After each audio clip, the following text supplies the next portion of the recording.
That's weird. Oh yeah, it is recording. Look where I am.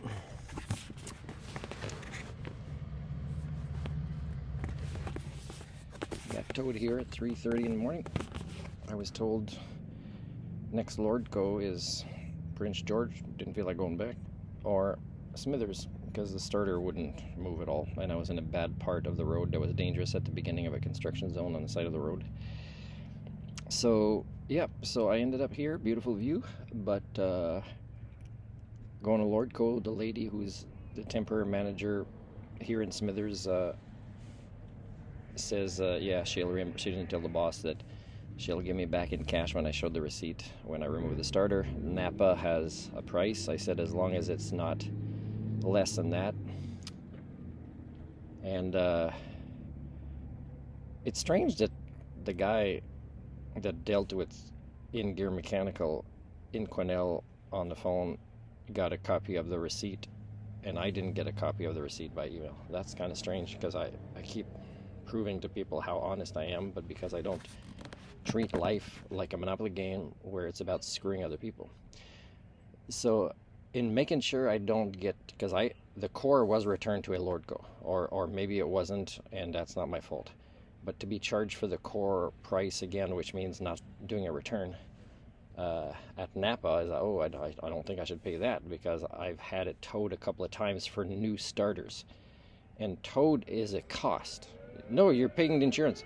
Yeah, I paid the insurance, BCA plus. When I need to escape fires, I can't call it towing, because I live in a proto-society that has become less and less interested in pursuing accountability, in quality, in what they do and what they produce and how they interact with each other. So I'm telling this manager, because when I go back to find out the price, she's not even going to tell me. She says, you got to return it somewhere else, not here. And then he'll get reimbursed, the other guy that did my starter, Josh. And then he get it to me. So all these hoops I have to jump through, which are serious human rights violations, but everybody think it's normal, and it's that's what you got to do. And if I say this stuff that is about your nonsense, 99.9% of you will think I'm a loser. But yet you can't come up with an argument to explain how in this entire situation an honest, problem-solving, hardworking person is the loser. And again, it explains you don't get the concept of the Anthropocene. Yeah, Trudeau's surprise visit to Ukraine. Yes, we will fund more chaos. We will fund more destruction.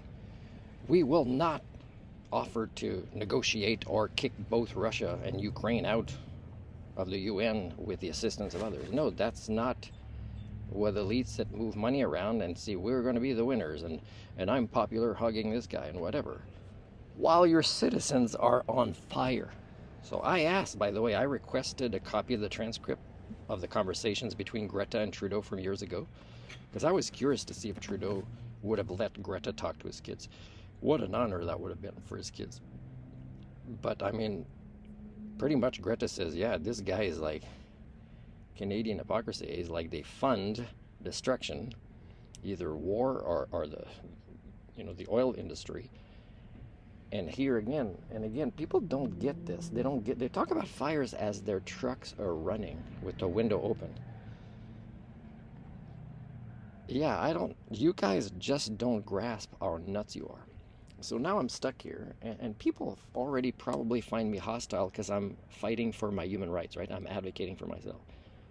And if I worry about, getting towed in a way that's not BCA because somebody's upset that I'm here that long trying to problem solve, not being a victim of your proto-societies in Canada, is, I worry about my safety.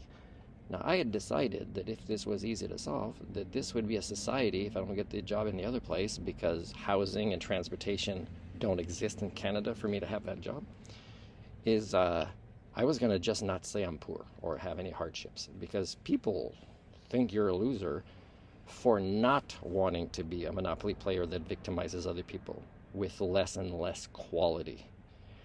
Now, do you know what the definition at this point of the Anthropocene is for a good parent? A person that does not have children.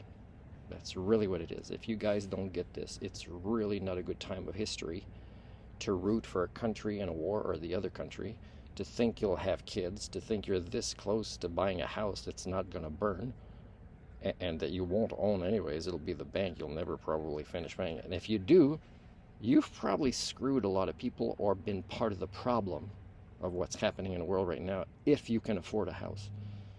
And again, what is the definition of a homeowner now? It's somebody that is decided to speed up the Anthropocene hardships, deaths of children and families and future generations and other creatures that you claim to love if they're your pets, if you don't eat them. But you'll love them if you eat them too. And how this is speeding up. This is really who you are. So what do I do now? I mean, I don't have a cell phone where I would call Josh or call Todd, but I should call BCA. I should say, BCA, we got to take Lord Co to court here. You guys don't mind because I'm paying my dues and that's the contract, but I mind because I wasted a call. What if the next call is to not die in a fire and you say I ran out and I don't have money in my bank account because I have to be a victim of your monetary cults and nonsense?